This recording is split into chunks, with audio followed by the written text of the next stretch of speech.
Good morning, Namaste, Jai Hind. Welcome back. So guys, as we were discussing about forest society, okay, forest society and colonies, यानी एक नया chapter का discussion हमने शुरू किया forest society and colonies. हमने discuss किया deforestation के बारे में, means what were the reasons of deforestation and what do we mean by deforestation. Okay, we discussed about deforestation, और डिफॉरेस्टेशन का मतलब हमने जनरली लिया था destruction of forest. Destruction of forest is known as deforestation, ये mean हमने already discuss किया था। After that we discuss the reasons of deforestation. Under the reasons of deforestation discuss that the demand for commercial crop,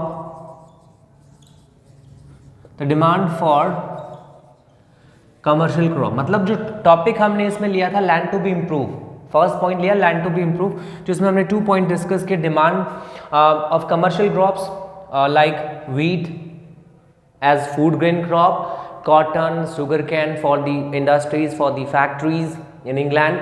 तो इसी वजह से British government ने या जो ब्रिटिश कॉलोनियल ऑफिसर्स थे उन्होंने इंडिया में कमर्शियल क्रॉप को ग्रो करना शुरू किया, मतलब उसको ज़्यादा से ज़्यादा ग्रो करवाना शुरू किया। और इसके लिए क्या किया गया, कमर्शियल क्रॉप्स के प्रोडक्शन को बढ़ाने के लिए फॉरेस्ट को कट करके और जो फॉरेस्ट लैंड है उसको कल्टीवेटेबल लैंड में कन्वर्ट किया गया। Is that clear? Okay, after that the next point, okay, and this one is related with converting the unproductive forest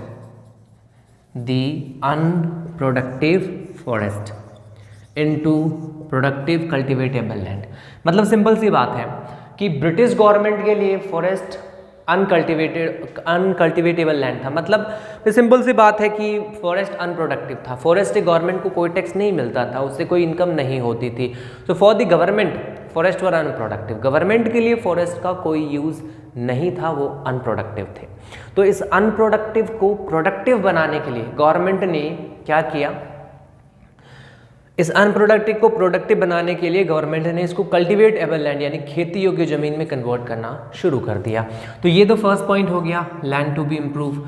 उसके बाद में जो नेक्स्ट पॉइंट हमने डिस्कस किया that is related with sleepers. Okay, यानी रेलवे लाइन को बनाने के लिए उसके नीचे जो प्लैंक्स लगाए जाते हैं, या फिर आप ये कह सकते हो कि रेलवे की जो 2 पटरियां होती हैं उनको एक जगह, उनको उसी गैप में मेंटेन करने के लिए उनके बीच में लकड़ी का एक फट्टा लगाया जाता है, जिसमें दोनों साइड में क्लिपिंग लगा करके उसको वहाँ पे टाइट किया जाता है ताकि वो वहीं पे वैसे के वैसे टाइट बने रहें। तो वो जो स्लीपर्स हैं उनकी डिमांड को पूरा करने के लिए भी जंगलों को काटा गया था, ड्यूरेबल टिम्बर को यूज़ किया गया था। ये हमने ऑलरेडी डिस्कस कर लिया था।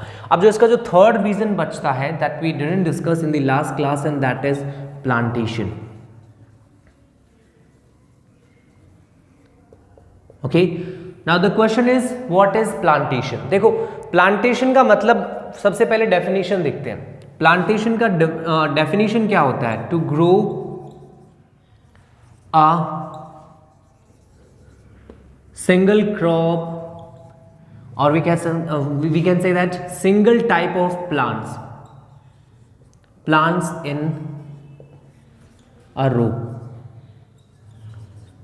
ओके, मतलब एक लाइन में एक ही टाइप के प्लांट्स को जब ग्रो किया जाता है, उगाया जाता है, तो इस टाइप का जो भी एग्रीकल्चरल एक्टिविटी होती है वो प्लांटेशन में आती है। Okay, actually the demand of T, coffee and rubber, the demand of T, coffee and rubber was continuously increasing in Europe. यानी इंडिया में कॉफी, टी और रबर इन तीनों का प्रोडक्शन होता था। तो इंडस्ट्रियल यूज के लिए रबर, पीने के लिए टी और कॉफी, इनकी डिमांड कंटिन्यूसली बढ़ती जा रही थी। और इस एवर इंक्रीजिंग डिमांड को फुलफिल करने के लिए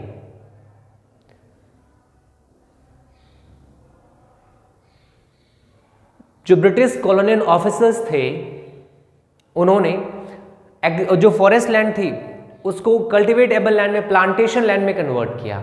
मतलब सिंपल सी बात है कि जो लैंड पहले जंगलों के अंडर आती थी उनको कट किया गया और टी, कॉफ़ी और रबर का प्लांटेशन, उनकी खेती वहाँ पे शुरू की गई। तो प्लांटेशन का मतलब आपके समझ में आ गया होगा, जहाँ ऐसे लाइन में एक ही टाइप के प्लांट्स को एक रो में उगाया जाता है।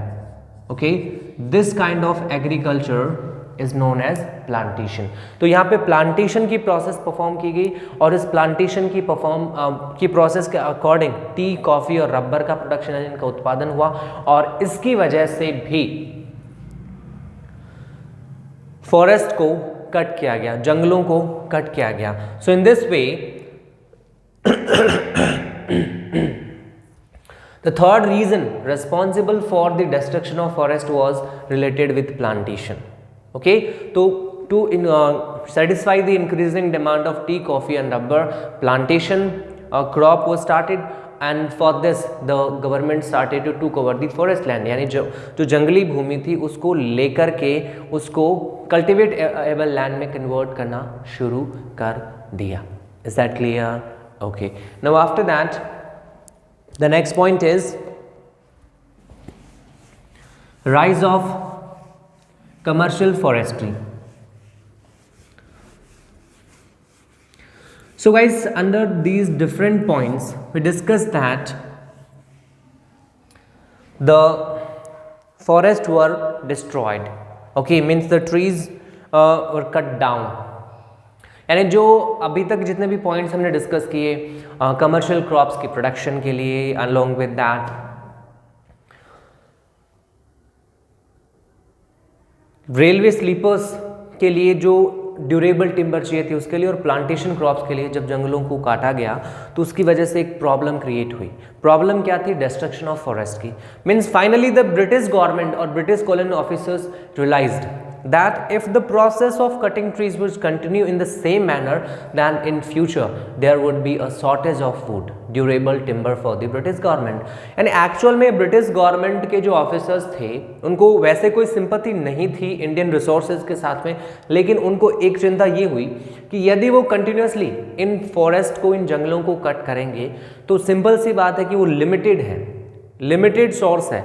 तो जब इनको लगातार ऐसे ही कट किया जाएगा तो in future there would be a shortage, लकड़ी की कमी हो जाएगी, ड्यूरेबल टिम्बर की कमी हो जाएगी। तो इस प्रॉब्लम से छुटकारा पाने के लिए जो नया आइडिया यहाँ पे अडॉप्ट किया गया था that is commercial forestry.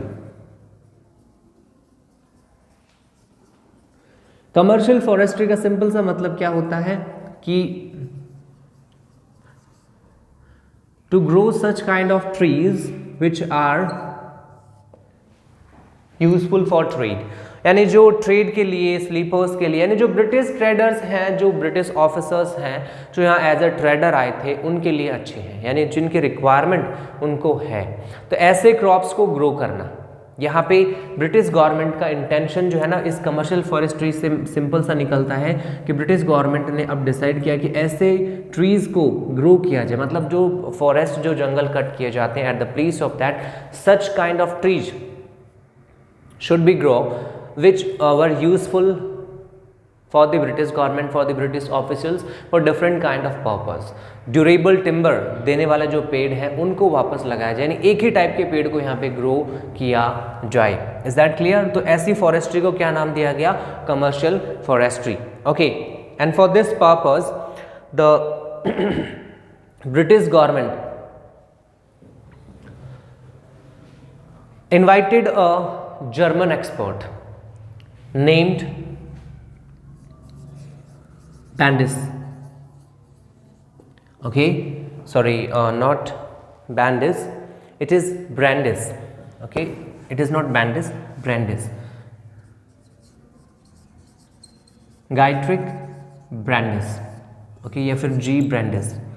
So G. Brandis was invited by the British government as an expert to solve this problem. Means the problem of shortage of food जो किसकी वजह से क्रिएट हो रही थी? Because of the destruction of forest and continuous cutting of forest. यानी simple सी बात है कि यहाँ पे एक तरीके से एक idea of forest conservation, British government के दिमाग में आया और इसको कैसे कंजर्व किया जा सकता है ये डिसाइड करने के लिए ब्रिटिश गवर्नमेंट ने गायट्रिक ब्रांडिस को इनवाइट किया. So Dietrich Brandis was invited by the British government to suggest the views, the ideas for the conservation of forest. यानी कमर्शियल फॉरेस्ट्री जो है ना, इसकी शुरुआत इस गायट्रिक ब्रांडिस के आने के बाद में होती है, क्योंकि ब्रिटिश गवर्नमेंट ने कंजर्वेशन का जो आइडिया लिया था, उस कंजर्वेशन के आइडिया को आगे बढ़ाने का काम इस जी ब्रांडिस ने किया था. इसी के लिए इसको इनवाइट किया गया था, गायट्रिक ब्रांडिस को. Okay, and according to that he formed a system of forest conservation. Okay, यानी उसने एक ऐसा सिस्टम बनाया जो फॉरेस्ट कंजर्वेशन में हेल्प कर सकता था. गायट्रिक ब्रांडिस जो एक जर्मन एक्सपर्ट था, जो ब्रिटिश गवर्नमेंट के द्वारा इनवाइट किया गया था, और इसी के अकॉर्डिंग ब्रिटिश गवर्नमेंट ने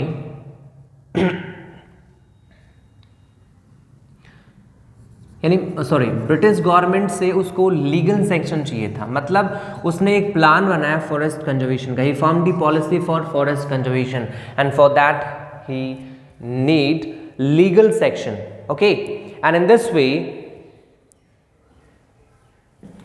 he suggested some ideas. यानी उसको लीगल सेक्शन चाहिए था, मतलब कानूनी मान्यता चाहिए थी. किस बारे में? उन रूल्स के बारे में जो उसने फॉरेस्ट कंजर्वेशन के लिए बनाए थे. और उसके अकॉर्डिंग उसने क्या कहा?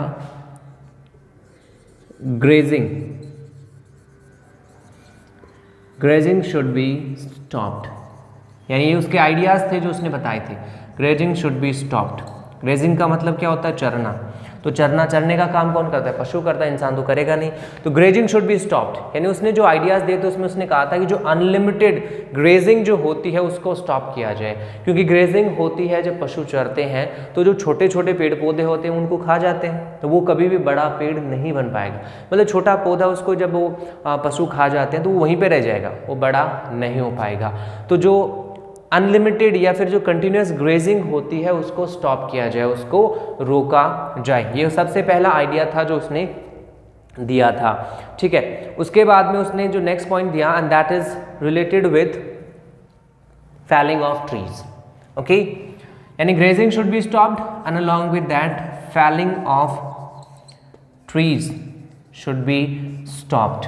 Okay, and in this way cutting of timber should be restricted.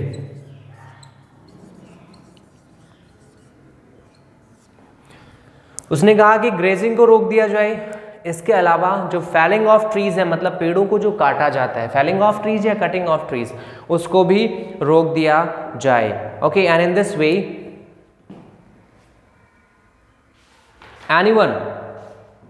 anyone who would cut the tree without this system should be punished. पे सिंपल सी बात है. उसने क्या सजेशन दिया कि जो टिम्बर की रिक्वायरमेंट है उसको पूरा करने के लिए सबसे पहले ग्रेजिंग को रोका जाए. ठीक है, और जो ग्रेजिंग लैंड है उनको फॉरेस्ट एरियाज में कन्वर्ट किया जाए, वहाँ पे पेड़ लगाए जाए. ठीक है, और उसके बाद फैलिंग ऑफ ट्रीज जो है उसको रोक दिया जाए. मतलब पेड़ों की कटाई जो सामान्य लोग, जो कॉमन मैन करते हैं, जो कॉलोनी से रिलेटेड, मतलब जो इंडियन सिटीजन्स जो हैं, जो रेजिडेंट्स ऑफ इंडिया हैं, वो इन पेड़ों की जो कटाई करते हैं उन सबको रोक दिया जाए, उनको बैन किया जाए, उनको रेस्ट्रिक्ट किया जाए. यानी विदाउट परमिशन यदि कोई पेड़ काटता है तो उसको पनिश किया जाए. ऐसे आइडियाज़ किसने दिए थे? जी ब्रांडिस ने, गायट्रिक ब्रांडिस ने, जो एक जर्मन एक्सपर्ट था जिसको फॉरेस्ट कंजर्वेशन के लिए ब्रिटिश गवर्नमेंट ने बुलाया था. ठीक है, और उसके बाद इसी के अकॉर्डिंग उसने लॉ फॉर्मेशन किया था. ठीक है, यानी उसने शुरुआत की थी सबसे पहले IFA की. गायट्रिक ब्रांडिस के अकॉर्डिंग ही IFS की शुरुआत होती है. सबसे पहले IFS 1864 में बनता है. अब आपके माइंड में होगा IFS क्या होता है? Indian forest service. आज भी है IFS की सर्विस, आज भी है. जैसे IAS बनते हैं, IPS बनते हैं, वैसे IFS भी बनते हैं, लेकिन ये इंडियन फॉरेन सर्विस और इंडियन फॉरेस्ट सर्विस दोनों से रिलेटेड होते हैं. ठीक है, तो यहाँ पे IFS सर्विस की शुरुआत होती है. IFS, Indian Forest Service means special officers, special administrative officers were appointed for forest management.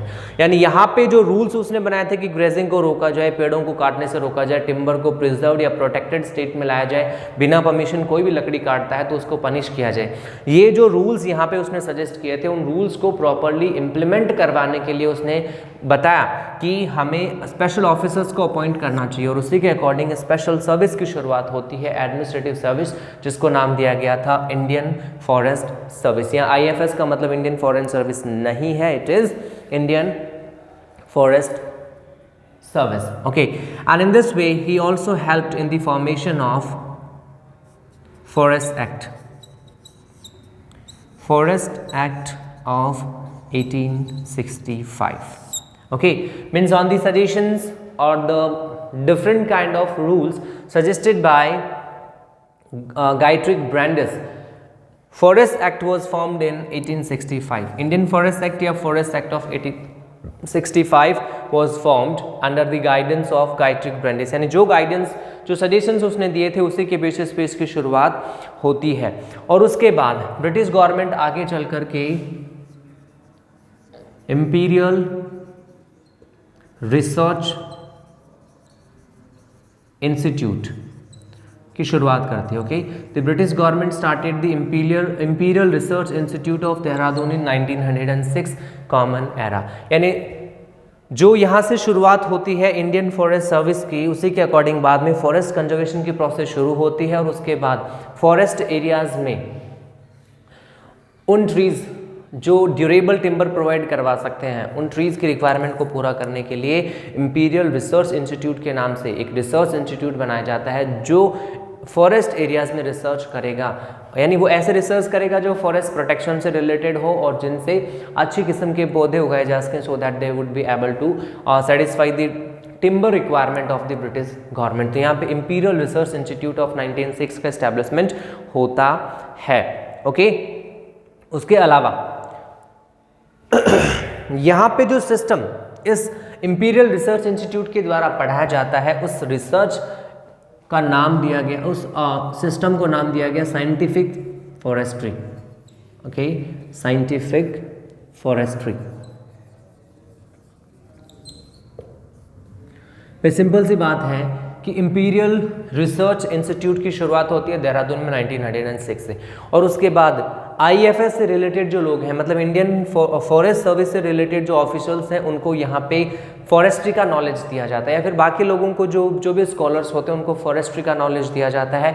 और यहाँ पे जो नॉलेज, जो कोर्स शुरू किया गया था, उस कोर्स को साइंटिफिक फॉरेस्ट्री नाम से रेफर किया जाता है। Is that clear? तो सिंपल सी बात है कि जब ब्रिटिश गवर्नमेंट ने रूथलेसली या कंटिन्यूसली कटिंग ऑफ ट्रीज की प्रोसेस शुरू की, तो उसकी वजह से शॉर्टेज ऑफ टिम्बर की जो प्रॉब्लम है वो ब्रिटिश गवर्नमेंट के सामने आती है। अब ब्रिटिश गवर्नमेंट चाहती है कि इस प्रॉब्लम से छुटकारा मिले, तो उसकी वजह से ब्रिटिश गवर्नमेंट ने गायट्री ब्रांडिस को बुलाया।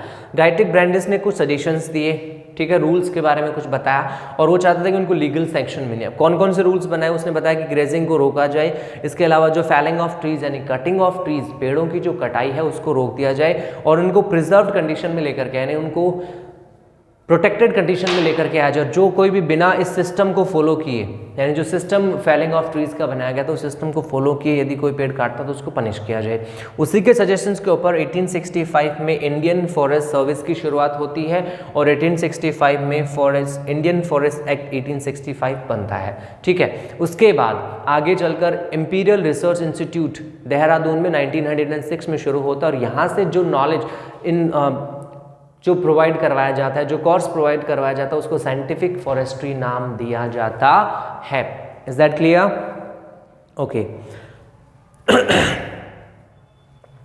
अब देखो यहाँ पे इस साइंटिफिक फॉरेस्ट्री का मतलब क्या है, हमें वो समझना है। Okay, what do we mean by this word scientific forestry? जो ब्रिटिश गवर्नमेंट ने एक नया वर्ड दिया, यानी इस इंपीरियल रिसर्च इंस्टीट्यूट से एक नया वर्ड निकल करके आया था, साइंटिफिक फॉरेस्ट्री। तो ये एक्चुअल में साइंटिफिक फॉरेस्ट्री क्या है? Okay, so guys, scientific forestry जो है ना, वो जो प्रीवियस ट्रेडिशनों से थोड़ा अलग है। मीन्स आप ये कह सकते हो scientific forestry means to grow specific type of trees which could provide durable timber. Okay, तो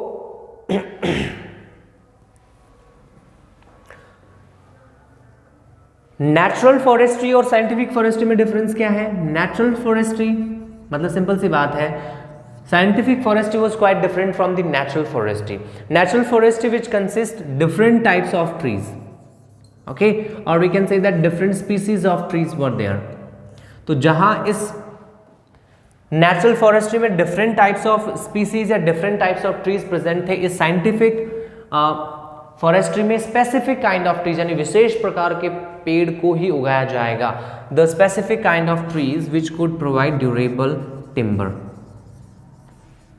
ओके, यानी साइंटिफिक ट्री फॉरेस्ट्री क्या है? Scientific forestry means a kind of method related with growing specific types of trees, यानी एक विशेष प्रकार के पौधे उगाने से जुड़ी हुई है, स्पेसिफिक टाइप ऑफ ट्रीज को ग्रो करने से रिलेटेड है साइंटिफिक फॉरेस्ट्री। और इस साइंटिफिक फॉरेस्ट्री की शुरुआत इंपीरियल रिसर्च इंस्टीट्यूट देहरादून के सजेशंस के ऊपर, यानी उसके द्वारा जो यहाँ पे जो मेथड सजेस्ट की गई उसके बेसिस पे होती है। और इसमें क्या होता है, जो स्पेसिफिक काइंड ऑफ यानी विशेष प्रकार के पौधे जो ड्यूरेबल टिम्बर प्रोवाइड करवाते हैं उन्हीं को प्लांट किया जाता है, यानी सीरियल प्लांटेशन होता है। एक रो में बहुत सारे ऐसे पौधे उगाए जाते हैं उस जगह के ऊपर। The land which is previously had natural type of forestry, यानी जहाँ पे पहले नेचुरल फॉरेस्ट्री थी, अलग अलग टाइप के पौधे थे, वहाँ से उन पेड़ों को कट कर लिया जाता है। उसके बाद जब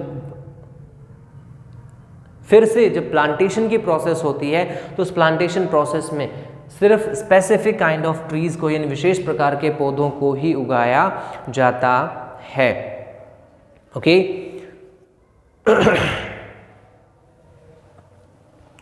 तो साइंटिफिक फॉरेस्ट्री और नेचुरल फॉरेस्ट्री अब आपके माइंड में क्लियर हो गया होगा कि साइंटिफिक फॉरेस्ट्री जो है ना उसमें स्पेसिफिक काइंड ऑफ ट्रीज यानी जो नेचुरल फॉरेस्ट्री पहले प्रेजेंट थी उस नेचुरल फॉरेस्ट्री को पहले जो प्राकृतिक जंगल थे उनको कट कर लिया गया और उनकी जगह प्लांटेशन किया गया, उनकी जगह पौधे उगाए गए और उनमें सिर्फ स्पेसिफिक काइंड ऑफ ट्रीज को ही यानी जो ड्यूरेबल टिम्बर मजबूत टिकाऊ लकड़ी प्रदान कर सकते थे उन्हीं टाइप के पौधों को यहाँ पे उगाया गया था। ठीक है, जिसी को बाद में आगे प्लांटेशन भी कहा गया था। जो फॉरेस्ट ऑफिशियल्स थे उन्होंने अलग अलग एरियाज को सर्वे किया था। Different kind of areas were served by the forest officials and they made an estimation about the different kind of trees and they made working plans for forest management। यानी इसी के अकॉर्डिंग जो scientific forestry इसके according specific kind of trees को उगाया गया जिसको plantation कहा गया, जिसका हमने पहले भी डिस्कशन किया था। प्लांटेशन का जो रीजन के रूप में डिस्कशन किया है कि प्लांटेशन का मतलब क्या होता है कि एक ही टाइप के पौधे जब सीरियल में एक रेखा में एक लाइन में उगाए जाते हैं तो वो प्लांटेशन होता है। तो उसी टाइप के प्लांटेशन की यहाँ पे शुरुआत होती है। फॉरेस्ट ऑफिसर्स जो हैं वो टोटल टाइप ऑफ जो फॉरेस्ट हैं या फिर जो ट्रीज वेजिटेशन वहाँ पे प्रेजेंट है उसको सर्वे करते हैं और इस प्रकार वो रूल्स बनाते हैं फॉर दी फॉरेस्ट मैनेजमेंट, यानी फॉरेस्ट मैनेजमेंट के लिए यहाँ पे रूल्स बनाए जाते हैं। ओके, और उसके बाद जो फॉरेस्ट ऑफिसर्स हैं वो प्लान बनाते हैं। दे plan that how much area should be cut, okay, या फिर how much trees should B cut under this process of deforestation and which kind of tree should be grow, यानी replantation वहाँ पे जो प्लांटेशन होगा उसमें कौन से पौधे उगाए जाएंगे, कितना टोटल एरिया है और उस एरिया को कट करने के बाद वहाँ पे कैसे प्लांटेशन की प्रोसेस को फिर से आगे बढ़ाया जाएगा। मतलब सिंपल सी बात है कि जो स्पेसिफिक साइंटिफिक फॉरेस्ट्री उसके अकॉर्डिंग एक ही टाइप के पौधे उगाए जाते हैं, ये तो हमने डिस्कस कर लिया। अब हमने आगे क्या डिस्कस किया कि जो फॉरेस्ट ऑफिसर्स थे ना वो अलग अलग एरियाज़ को सर्वे करते हैं, फाइंड आउट करते हैं कि किस एरिया में किस टाइप के पौधे हैं, किस टाइप की वेजिटेशन प्रेजेंट है और उसके बाद वो रूल्स बनाते हैं कि कितनी लिमिट तक एक साल में वो जो फॉरेस्ट है उनको कट किया जाएगा और उनकी जगह नए पौधे उगाए जाएंगे, यानी प्लांटेशन की प्रोसेस को उनकी जगह परफॉर्म किया जाएगा। Okay, after that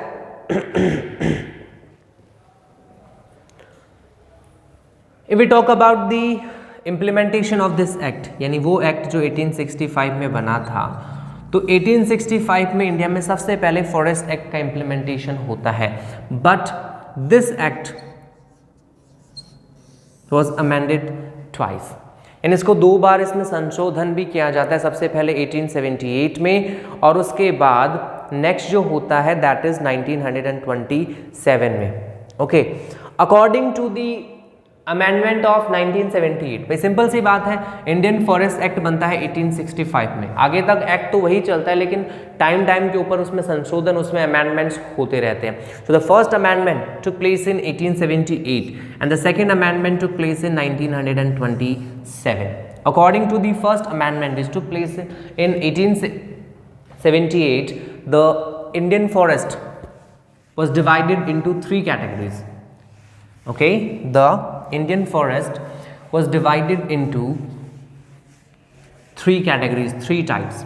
Okay, यानी फॉरेस्ट को 3 टाइप्स में डिवाइड कर दिया गया था।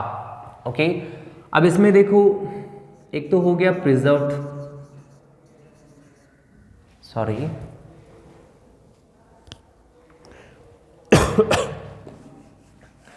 इसमें जो पहला that was reserved,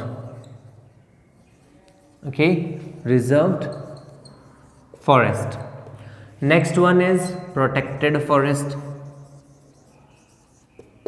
and the last one is village forest.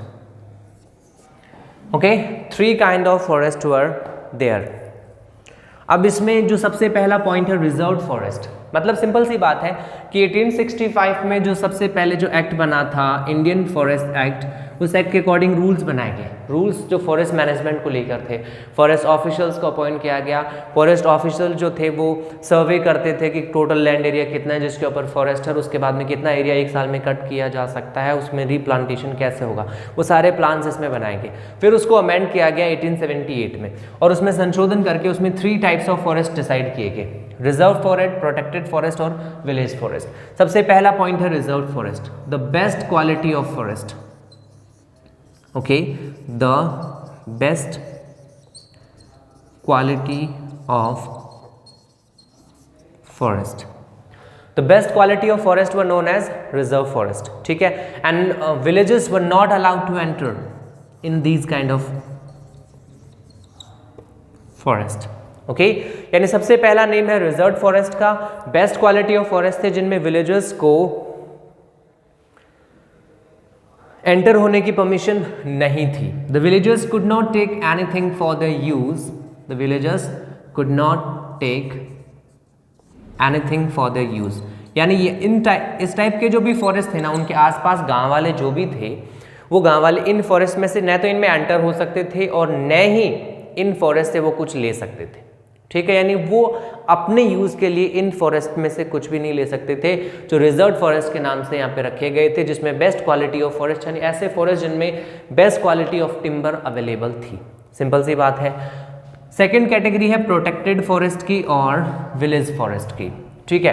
तो प्रोटेक्टेड और विलेज फॉरेस्ट जो है, उनसे विलेजर्स जो है वो अपने यूज के लिए विद परमिशन, यानी इसमें बिना परमिशन नहीं है, पहले परमिशन लेनी पड़ेगी, and after permission they could take timber, they could take wood from these forest for the fuel and for house building, for fuel and for house building, ठीक है। तो कमर्शियल फॉरेस्ट्री की शुरुआत कैसे होती है कि ब्रिटिश गवर्नमेंट उन टाइप के पौधों को फिर से उगाना शुरू करती है, पेड़ों को फिर से उगाना शुरू करती है जो उनके लिए जरूरी थे, जो उनके लिए यूजेबल थे, और उसके अकॉर्डिंग ब्रिटिश गवर्नमेंट जो है ना वो जी ब्रांडिस को इनवाइट करती है और उसी के सजेशन के ऊपर इंडिया में सबसे पहले इंडियन फॉरेस्ट सर्विस की शुरुआत होती है। इंडियन फॉरेस्ट एक्ट 1865 बनता है और उसके बाद 1878 में उसी फॉरेस्ट एक्ट के अकॉर्डिंग 3 टाइप्स ऑफ फॉरेस्ट को डिवाइड किया जाता है, जिसमें रिजर्व फॉरेस्ट, प्रोटेक्टेड फॉरेस्ट और विलेज फॉरेस्ट 3 कैटेगरीज होती हैं। Best quality of forest reserve forest हैं, उसके बाद में प्रोटेक्टेड फॉरेस्ट और विलेज फॉरेस्ट जो है उनमें विलेजेस को एंट्री की परमिशन थी, वो अपने फ्यूल के लिए और हाउस बिल्डिंग के लिए उन रिजर्व फॉरेस्ट प्रोटेक्टेड और विलेज फॉरेस्ट से लकड़ी ले सकते थे। Is that clear? So guys, about the remaining things of this topic of this chapter we'll discuss in the next one, so stay tuned for the next. Stay at your home, be safe, thank you very much, have a nice day. Jai Hind, Jai Bharat.